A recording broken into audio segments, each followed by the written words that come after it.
Então, para iniciar, você poderia falar seu nome, local de nascimento e a data de nascimento? Me chamo Rodrigo dos Santos e Silva, nasci em Goiás em 26 de março de 1984. E para qual manifestação você produz ou produziu? Nesse momento, eu sou responsável pela produção do Fogaréu em Goiás. É uma manifestação da nossa paixão vilaboense.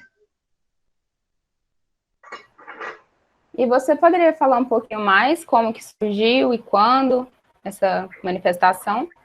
Então, a produção do Fogaréu em Goiás, os registros mais antigos datam ela de aproximadamente 1745. Antes de entrar um pouco na produção do fogaréu de Goiás, eu vou falar um pouco de como acontecia isso no Brasil. Por volta de 1716, há o registro de produção de fogaréu no Piauí, na cidade de Oieiras, salvo não me engano, no Maranhão, em Paraty, Rio de Janeiro, e um registro um pouco tempo depois, é da cidade de Goiás. Essas quatro são as mais antigas do Brasil. Embora eu não tenha certeza se ainda acontece a de Paraty, no Rio, é, por questões até mesmo da gente ter feedback uma com a outra. E recentemente, em torno de 15 anos, no máximo 20 anos, é, Caxias, no Maranhão, veio até Goiás, conheceu como é que era a nossa produção de fogaréu e a nossa Semana Santa, e adotou lá a inserção da produção de fogaréu também nos costumes deles. Então, assim, a gente pode dizer que a de Caxias é uma cópia da nossa. Até o estandarte é muito próximo ao nosso. É claro que lá a produção de fogaréu deles ela vem inserida numa via sacra. Mas a figura do farricoco, do encapuzado, do estandarte é muito semelhante à nossa. No caso do registro em Goiás, agora voltando ao dado preciso, né, cidade de Goiás, há um registro que por volta de 1745, com a fundação da Irmandade do Senhor Bom Jesus dos Passos, pelo padre João Perestelo de Vasconcelos Espíndola, ele é natural da Península Ibérica. E acredita-se que esse costume tenha vindo com ele para Goiás. A Irmandade dos Passos é uma das mais antigas do Brasil, e das irmandades que foram fundadas na cidade de Goiás, é a única que resiste até hoje. Com esse costume, não só da produção do fogaréu, outras ações foram incluídas durante as comemorações da Paixão e da Semana Santa em si, em Goiás. A Semana Santa, nós temos aqui em Goiás o costume, eu vou até mandar depois para vocês no chat um e-mail que eu vou mandar para vocês um folderzinho contando a história da nossa Semana Santa, até mesmo para vocês terem alguma ideia. Então, nós dividimos a nossa Semana Santa em 3 semanas. A Semana Santa Mundial, que começa no domingo de Ramos e termina no domingo de Passos, e antes do domingo de Ramos, 2 semanas atrás, a gente comemora outras 2 Semanas Santas, que elas são próprias da cidade de Goiás, sendo elas a Semana de Passos e a Semana das Dores. A Semana de Passos, ela revive os últimos passos de Jesus até o Calvário. Então, todas as vezes que ele caiu, aí para isso, para simbolizar essas vezes que ele caiu, em 1855 foram compostos os motetos dos passos, que simbolizam cada estação onde Jesus cai tem um moteto. Então, cada moteto significa uma das paradas, um dos passos dele. Então, tem esse nome. Aí, como acontece uma procissão na cidade, que é chamada de procissão do encontro, é, lá na Praça do Coreto, há o encontro da imagem da Nossa Senhora das Dores com o Senhor Bom Jesus dos Passos, que é uma imagem corpo inteiro, quase corpo inteiro, a imagem em si ela deve pesar em torno de 100 quilos, no máximo 150, e para se chegar à diferença entre 700 e 800 quilos, a diferença do peso do andor com a ornamentação de florais. Então, por que eu estou falando dessas passagens antigas para chegar na apelação vogal? Porque são dados históricos que vêm somar. Aí, na semana seguinte, celebra-se a Semana das Dores, que é reviver as dores de Nossa Senhora, as 7 dores de Nossa Senhora, durante o retorno dela para casa. Então, ela faz, no nosso imaginário, as procissões elas fazem o sentido inverso da procissão a procissão do encontro. Cada parada é chamada de passo, e em cada passo é montada uma pequena capela. Quando acontece a procissão do encontro, são colocadas nessas capelas crucifixos ou imagens de Jesus ajoelhado, como o próprio Jesus dos Passos, velas e ornamentação de flores. No caso, quando é a Semana das Dores, na procissão das dores, aparecem imagens de Nossa Senhora com a mesma adornação. Dito isso, nós vamos entrar agora na procissão do fogaréu, voltando que o dado que a gente tem acreditado, com base em alguns registros da Irmandade dos Passos, é que ela tenha sido inserida pelo próprio padre Perestelo no ano de 1745.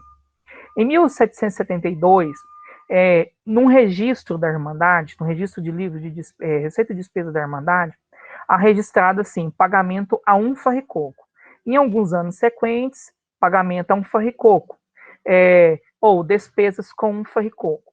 Esses registros, eles não têm uma cadência de continuidade. A gente acredita que é devido ou à falta de registro mesmo, ou terem se esquecido, ou terem feito por gratuidades. Muitas coisas em Goiás, elas foram registradas ou tardia, ou quando era registrada de forma muito arcaica. Nós não temos, por exemplo, um registro de muitas manifestações culturais religiosas em Goiás, porque elas aconteciam entre as pessoas, entre as famílias. E quando saía de uma geração para outra, esse conhecimento eram passados, mas não haviam registros, e os mais antigos, eles iam... e aí, esses registros, eles não acontecem de forma precisa. Devido a vários acontecimentos na cidade de Goiás, em excepcional, a gente acredita que com a mudança da capital em 1937, muitos desses costumes tenham sumido da cidade, extinto ou pela falta de estímulo, ou por intolerância, a gente acredita que é intolerância, e por falta de ter o rito realmente ditado pela Igreja Católica. Acredita-se que por volta de entre 1912 e 1965, essa procissão tenha acontecido assim, sem ter uma coordenação central e sem ter registros específicos. Há registros precisos até 1912, depois eu achei um registro por volta de 1928 e um em 1945, onde demonstra que essa procissão ela acontecia sem dizer quem é que organizava. Algumas pessoas mais antigas diziam que era um grupo de homens isolados da cidade, ou pessoas que entre si reuniam para fazer com que ela acontecesse. Dito isso, funda-se em 1965 a Organização Vilaboense de Artes e Tradições, OVAT. Ela foi fundada por um grupo de artistas, de intelectuais e de pessoas que gostavam muito de pesquisa e que eram muito ligados à igreja, e viam que aqueles acontecimentos que tinham em Goiás tinha que ter uma instituição por trás e um grupo muito organizado, porque senão ia morrer. E, inclusive, a Goiás de 1965 era uma Goiás muito mais pacata do que é hoje. A gente acha que a cidade é parada, mas naquela época era muito mais, e eram de pessoas que estavam, a gente pode dizer que eram pessoas que permaneceram em Goiás e eram contra o movimento de mudanças da capital, né? Quando a capital vai para Goiânia, essas pessoas que ficam, elas são contra o movimento mudancista. E aí funda-se essa entidade.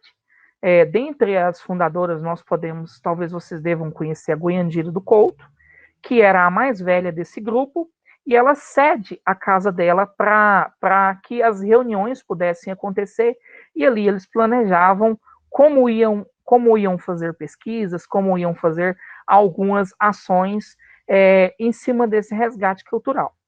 Então, ao pesquisar os documentos, entre eles livros de irmandade, passagens em jornais, em revistas, e sabendo do que acontecia já de Semana Santa em Goiás, eles resolvem, nós vamos resgatar a procissão do fogaréu. E dentro da procissão do fogaréu, também descobrem a necessidade de tirar de dentro da antiga igreja da Boa Morte, que ainda era a matriz da cidade, a cerimônia do descendimento da cruz, que ela passa a acontecer em 1967, fora da igreja da Boa Morte, pois em 68 é criado o museu e reaberto em 1969. A Alvat também foi responsável pela criação do museu em 68. Dito isso, o fogaréu é resgatado no ano de 1966 com apenas um farricoco. Esse farricoco, ele entrava, aliás, antes de eu falar do farricoco de 1965, o farricoco da época de 1745, os registros relatam que o farricoco, ele entrava pela porta lateral das igrejas e saía pela porta central. Não se sabe explicar qual é o sentido, mas dentro das pesquisas que a gente tem acadêmicas, e levando ao sentido de religioso, o farricoco, ele tinha a figura de penitente, aonde a pessoa vestia, pedia perdão por alguma coisa que tenha feito errado, mas ao mesmo tempo simboliza o carrasco que prendia Jesus. O primeiro estandarte que saiu na procissão do fogaréu, ele é atribuído ao Veiga Vale, José Joaquim da Veiga Vale, que é o nosso santeiro da região centro-oeste, que muitos o igualam ao Aleijadinho.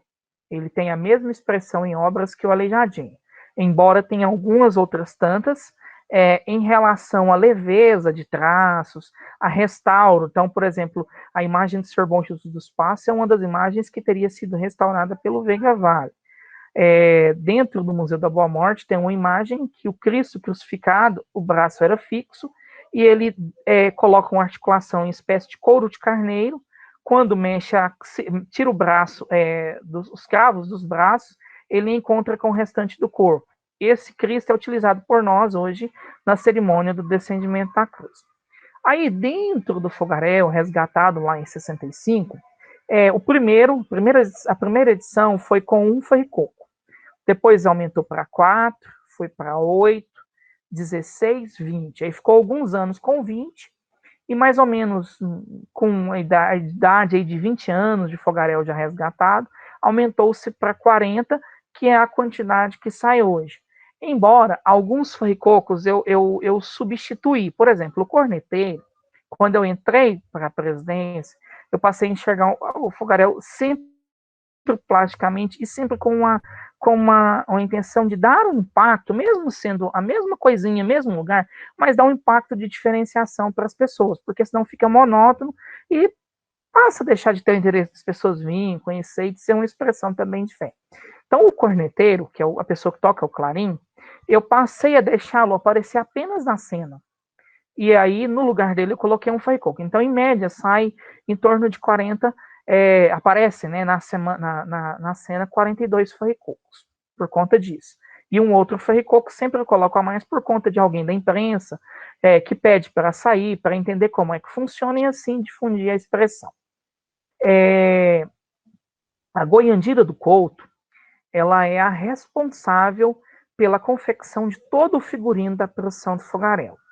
Ela, lá na parte de pesquisa em 1965, acha em um dicionário de folclore o significado da palavra fogaréu, aliás, farricoco, que significa encapuzado, e há algumas literaturas e alguns registros da empiricidade católica diz que quanto mais pontiagudo o cone, é mais próximo a Deus, assim como tem aquela presunção de quanto mais alta a igreja, mais próximo a Deus, ou quanto mais grande é uma igreja, tem-se Deus a mais dentro dela.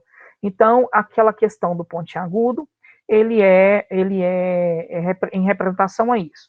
E nessa pesquisa, falava que o forricoco ele tinha uma cor, salvo não me engano, era uma cor escura, preto, talvez, não me lembro agora, mas eu posso verificar e passar esse dado para vocês com precisão.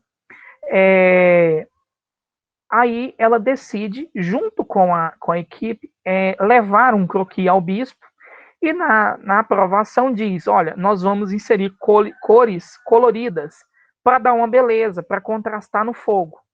E aí foi feito archotes, tochas com estopa, e no passado teve várias outras coisas que se utilizou para dar fogo.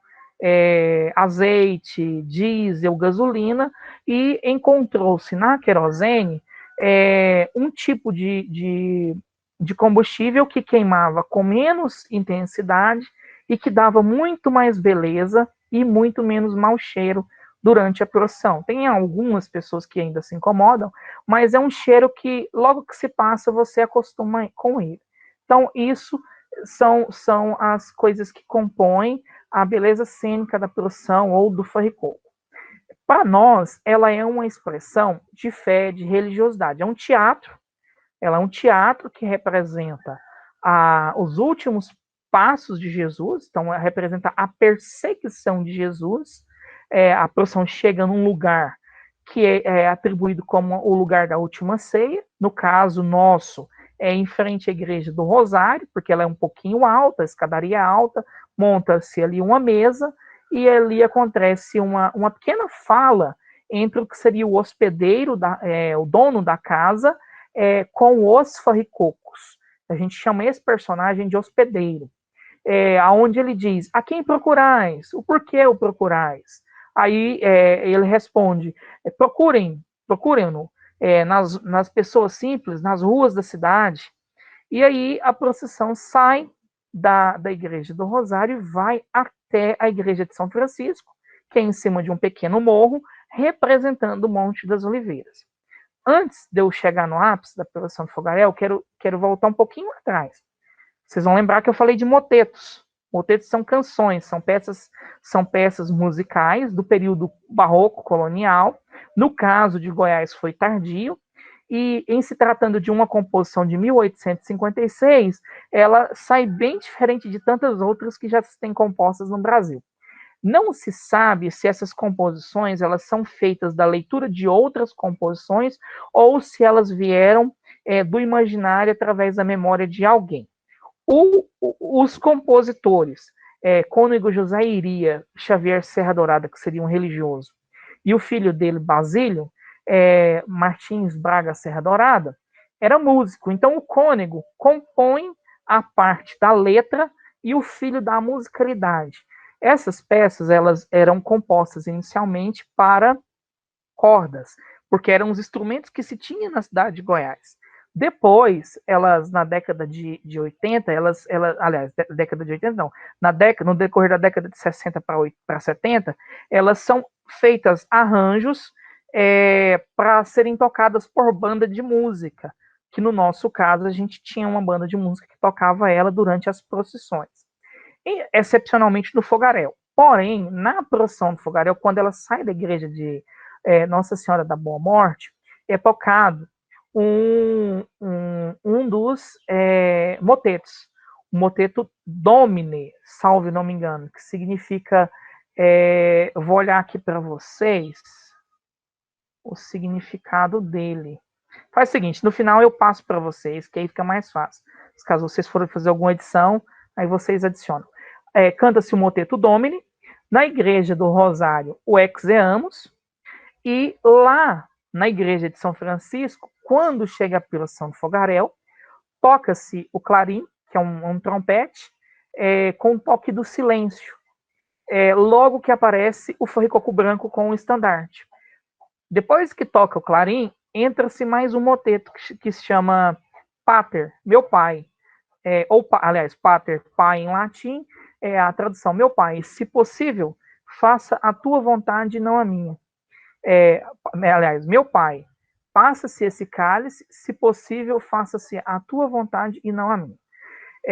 Aí, logo em seguida, toca o clarim, mais uma vez, o bispo faz uma homilia, geralmente ele insere alguma coisa da campanha da fraternidade nessa homilia, algumas orações como Pai Nosso, algumas canções como Segura na Mão de Deus, e tenta intercalar aquele momento com algum acontecimento mais atual, sempre no sentido religioso.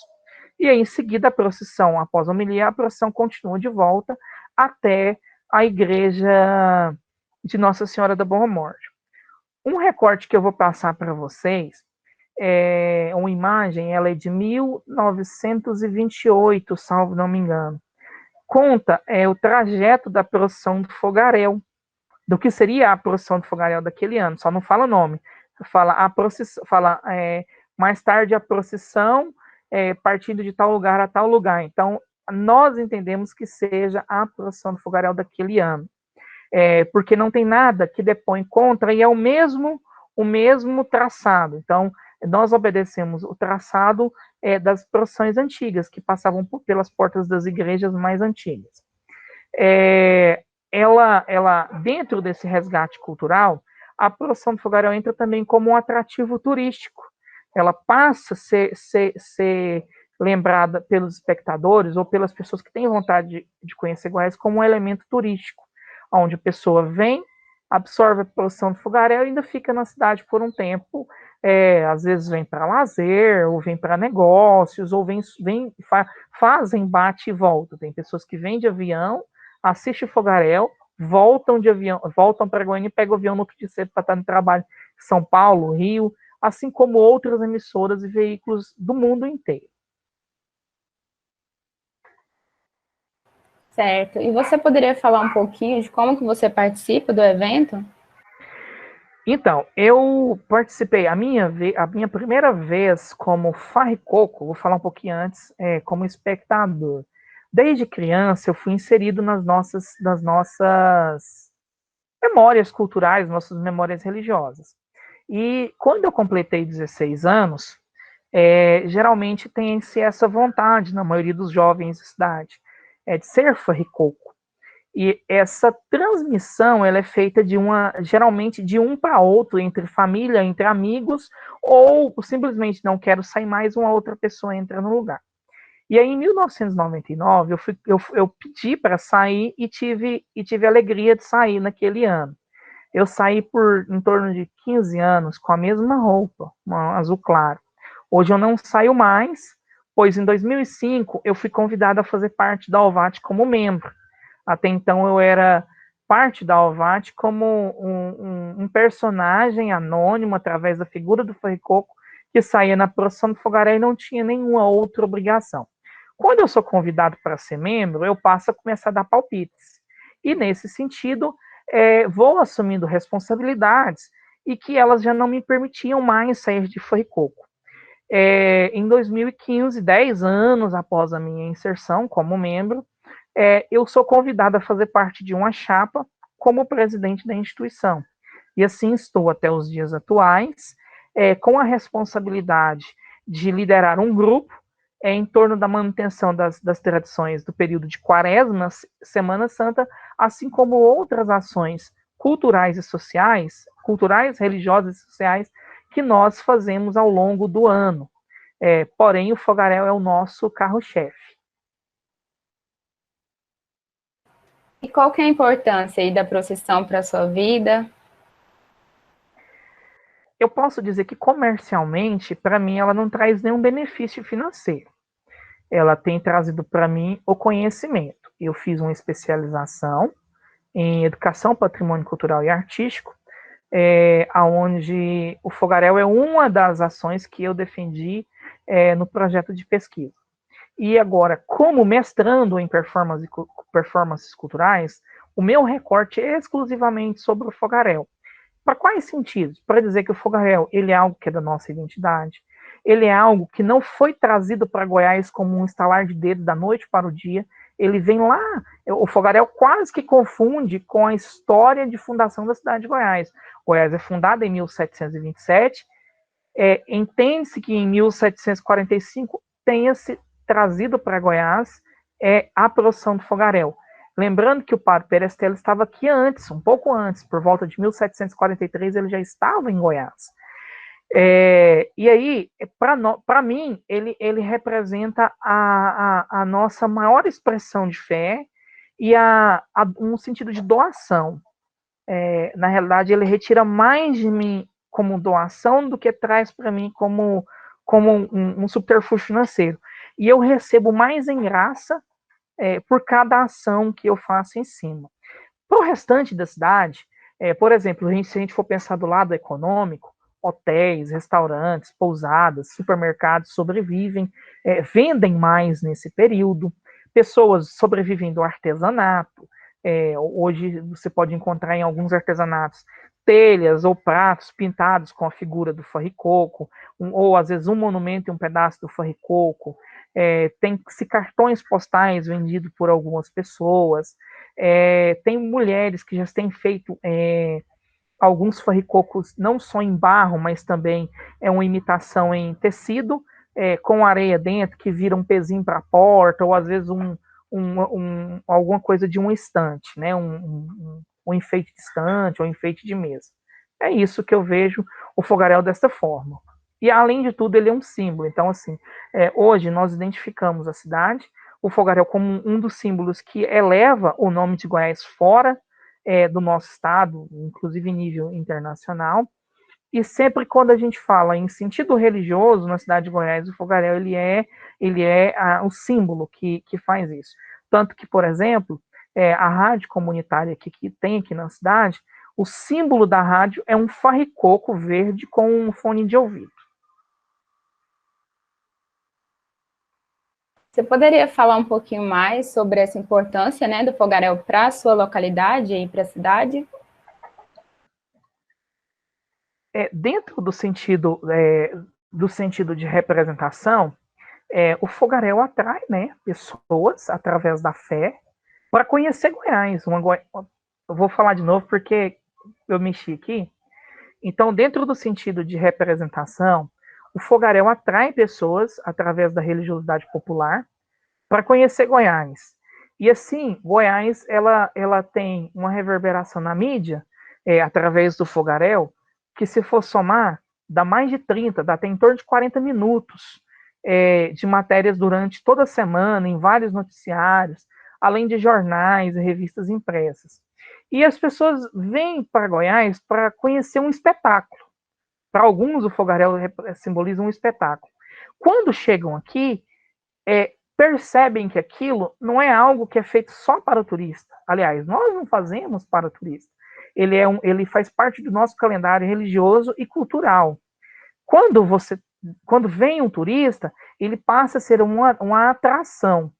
E aí as pessoas rememoram que aquilo é um sentido da cidade, é uma das coisas que dão sentido à cidade de existir, e que são feitos por pessoas simples. O farricoco, a pessoa, por exemplo, que é o farricoco, é tão importante para ela ser farricoco, que após o término da produção do fogaréu, ela já deixa o nome para o ano seguinte. Ela não sabe se vai estar viva, se ela vai estar acamada, por exemplo. Então, a própria pessoa sente-se tão satisfeita em participar, e é de graça. Nós não remuneramos. Talvez seja um dos poucos teatros a céu aberto que não são pagos os atores. Os atores são anônimos, são pessoas que estão na lida do dia a dia. Hoje a gente tem um desembargador do Tribunal Regional Eleitoral de Goiás, que é farricoco, e que ele já deixou o nome dele à disposição para quantas vezes a gente quiser ter ele conosco, ele está à disposição para sair. Então, ele já faz a sua carga de trabalho, a sua forma diária de trabalho para estar aqui. Assim como tem outros tantos farricocos pelo Brasil. Tem pessoas que moram em outros estados, como Tocantins, embora esteja perto, mas é longe a locomoção, mesmo que seja terrestre, é longe a locomoção. Nós temos farricoco de Tocantins, de Jaraguá, que é no estado de Goiás. Uma grande parte que mora em Goiânia, que são pessoas que, para tentar uma vida melhor, foram para Goiânia e fazem questão, às vezes, de tirar férias, de remanejar folga para um dia do fogaréu para estarem em Goiás. Nós temos uma pessoa que mora no Rio de Janeiro que vem para sair, e com ele sempre, além da família, vem amigos para visitarem Goiás nesse período, geralmente chega na quarta e fica até o domingo, que movimenta a economia, movimenta as igrejas, a cidade se prepara para isso. Então, a única coisa que, por mais que tenha certo preparo, mas foge um pouco da rotina, é se ter alimentação em um único dia para um público tão grande. Às vezes as pessoas saem reclamando que não tem comida. É uma coisa que foge da nossa alçada e que não é uma responsabilidade da OVAT. É uma responsabilidade dos comércios que sobrevivem da alimentação, e cabem a eles se organizarem para este sentido, mas movimenta a economia de Goiás, movimenta hotéis da região. Já teve pessoas, por exemplo, ligadas ao governo federal e ao governo estadual, que tiveram que se hospedarem nas cidades antes de Goiás, como Itaberaí e Moçâmedes, que são muito próximos, para poderem absorver o fogaréu. Rodrigo, e como que essa situação atual com a pandemia e do Covid tem afetado o evento? Enfim, a pandemia veio para paralisar e diminuir as nossas rotinas. Ela veio para tirar o pé do acelerador de nossas rotinas a 200 quilômetros por hora e dizer agora não, você vai andar a velocidade de no máximo 10 quilômetros por hora por um determinado tempo. Eu quero, antes de chegar na pandemia, eu quero deixar registrado para vocês que nós terminamos um fogaréu pensando em outro. Então, em 2019, nós terminamos um fogaréu pensando, olha, em 2020 nós vamos fazer isso, isso, isso e isso. Então, por exemplo, quando termina o fogaréu, são lavadas as roupas, são conferidas as que estão estragadas, porque elas estragam no percurso. Às vezes a pessoa tropeça, pisa no tecido. As que dão para consertar são consertadas, as que não dão para consertar, elas já são descartadas. Aproveita-se apenas a armação do capuz, que é muito difícil de fazer. E aí, como é um evento que nós planejamos de um ano para outro, próximo ao carnaval a gente já imaginaria que a surpresa seria não fazer, devido ao que já acontecia no mundo. E no dia 13 de março de 2020, registra-se no estado de Goiás e no Brasil os primeiros pacientes de Covid. E nós teríamos a nossa reunião anual, que a gente faz uma reunião anual. Essa reunião ela tem data específica, no dia no sábado de Passos. A gente chama aqui sábado de Passos. Onde a gente onde a gente fez essa reunião para discutir o que seria a Semana Santa de Goiás durante o ano de 2020. E aí, entendendo que estava próximo, porque a Semana Santa ela seria no início de abril, a gente estava em 13 de março, nós entendemos por suspender. Fomos a primeira instituição sem fim lucrativo e de representação internacional a dizer para o governo de Goiás: nós apoiamos todas as medidas de enfrentamento à Covid-19 e, em respeito à vida, nós não vamos realizar a Operação do Fogaréu esse ano. Por mais simples que a gente fosse fazer, nós pensamos em diversos planos, como fechar todo o centro histórico da cidade de Goiás exclusivamente para a Procissão do Fogaréu. Mas a circulação de pessoas, por exemplo, um ferricoco que vem de Goiânia, a pessoa não vem sozinha, ou traz um amigo, ou traz um familiar. Então a gente imaginava que, mesmo fazendo só o fogaréu, para filmagem, transmissão online, via satélite, pelas emissoras, a gente não deixaria de acumular aqui algo em torno de 300 pessoas. Só nossa equipe da OVAT, com os ferricocos, dava 120 pessoas, a gente contou. Não poderia eu tirar ninguém e nem pôr ninguém da nossa equipe, porque cada um tem o seu papel ali já direcionado. E aí, nós entendemos por bem suspender. A gente fica triste, porque é algo que agrega valor simbólico à fé, à religiosidade popular e à cidade. Né? Então, nós, por exemplo, quando passar a pandemia, nós vamos ter no nosso calendário de continuidade dizendo que tais e tais anos nós não fizemos tais expressões, como, por exemplo, a festa do Divino, que é outra que sofreu muito na cidade de Goiás com a pandemia. Ela tem um lado social muito grande, são 50 dias, são 50 não, são 65 dias de festa, em que a cidade toda movimenta e ela tem um sentido enorme, principalmente social, que através da folia arrecada-se alimentos e recursos financeiros para doar alimentos para pessoas carentes. Então, nós, por 2 anos, não podemos fazer isso. E a Alvat tem um papel importante nesse sentido. E aí, nós vamos viver com esse enfrentamento. É uma forma também da gente voltar atrás no tempo e tentar entender.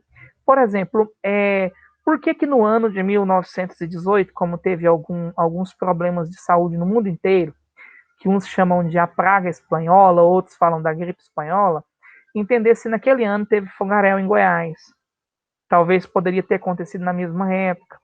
Ou aprender com aquilo que foi feito lá no passado para a gente pensar um futuro.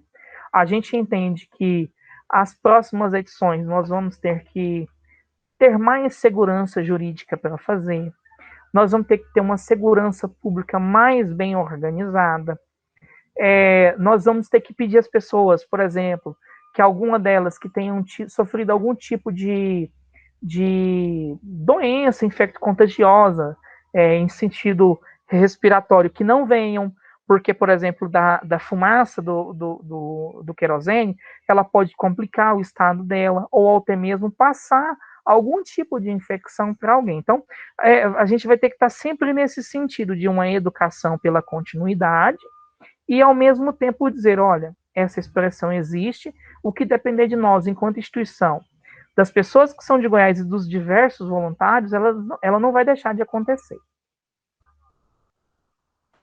E esse isolamento fez com que você repensasse o papel que a festa, né, que o evento tem para a sociedade? Sim, nós pensamos muito. Tanto que a gente queria muito fazê-la virtual por conta do imaginário nosso. É uma coisa que ela não, como eu disse, não é turística, ela é cultural. Ela é religiosa porque ela tá na nossa base. Então, por exemplo, todos nós que somos católicos, por exemplo, ou até mesmo as religiões cristãs que têm na cidade de Goiás, sabe que quarta-feira santa, à meia-noite, tem uma procissão que revive os últimos passos para a prisão de Jesus. E a gente queria fazer justamente nesse sentido de dizer que, através daquele momento de consternação, revivendo os últimos passos de Jesus, que a gente estivesse mais próximo das pessoas, fazendo bem, como ele pregou, mas infelizmente a gente não pôde fazer isso. Em parceria com a Prefeitura de Goiás, no ano passado, e nesse ano, a iniciativa começou com a prefeita o ano passado, reviveu-se cenas da Semana Santa e da procissão do Fogaréu, naquele dia e horário onde acontecia. Esse ano reprisou-se as mesmas imagens, porém são imagens do ano de 2013. E despertou na gente o interesse da gente começar a buscar apoiadores, no sentido da gente fazer um bom documentário, mas captando imagens inéditas, o saber fazer lá na base. Por exemplo, quando chega na cidade de Goiás à meia-noite, o fogaréu já está pronto. Mas e o que aconteceu antes? Quem são as pessoas que estão por trás da cena? Quem são as passadeiras? Quem são as lavadeiras? Quem são as pessoas que produzem as tochas? Quem são os anônimos, por exemplo, que está na limpeza urbana, que deixa a cidade arrumadinha, que ao turista ir embora a cidade continua arrumadinha? Então, passou a gente pensar nesse sentido, da gente buscar fontes de financiamento que queiram apoiar a iniciativa, e também fez a gente pensar que todas as nossas ações a partir do ano passado, elas vão ter um cunho ambiental. Por exemplo, nós vemos a beleza de uma chama na procissão do fogaréu e repudiamos uma chama quando está nas nossas matas, pegando fogo, matando animais.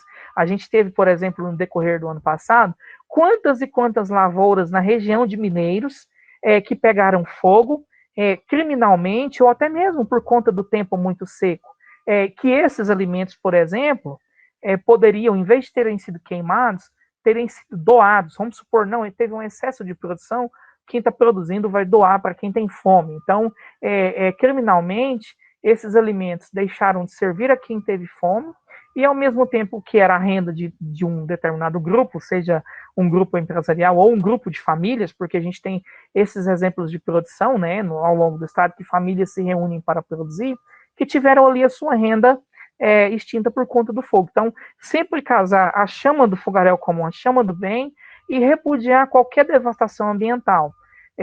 Para esse ano, por exemplo, a gente pensava em fazer um concurso de redação de nível estadual, aberto, primeiro momento, para as escolas públicas, em um segundo momento, para as instituições de ensino superior, nessa temática cultural e ambiental, a fim de chamar a atenção das pessoas para a reflexão de dias melhores. Então, por que que um espetáculo pode ter uma chama bonita e por que que volta a falar, por que que um incêndio ambiental tem uma chama feia? Não vamos falar nem um incêndio ambiental, vamos falar um edifício pegando fogo, às vezes por descuido, né, do síndico, não lembrar que poderia estar ali algum item fora do prazo de validade, vem e pega fogo. Então, casar sempre nesse sentido de preocupação.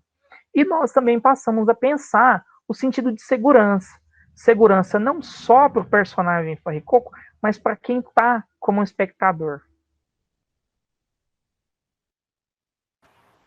Certo, Rodrigo, a gente está chegando ao final da entrevista. Tem algo que eu não te perguntei que você gostaria de falar, que você acha importante? Olha, a memória às vezes é falha. Eu acredito que eu tenha falado tudo para vocês. Me coloco à disposição caso vocês queiram, em um outro momento, ter alguma outra experiência no sentido de dizer. E eu sempre vou falar nas minhas falas, enquanto eu estiver na frente da OVAT, é que o fogaréu a gente não vê ele como um fim comercial, ele é apenas um simbólico através da religiosidade e da referência teatral. Através dele a gente coloca Goiás adiante, no cenário da mídia escrita e falada em todo o mundo, e é importante para a vida das pessoas de Goiás. E a gente pode pensar que através do fogaréu nós temos diversas performances que podem ser extraídas. Basta pensar que nós temos 5 sentidos e que através dos nossos 5 sentidos nós podemos absorver a pressão do fogaréu. Ela trata, por exemplo, para um cego, uma experiência, para quem não pode se locomover, outra experiência, para quem não consegue falar, uma experiência, e assim, em nosso colóquio, ela é uma grande performance de outras tantas performances religiosas de Goiás.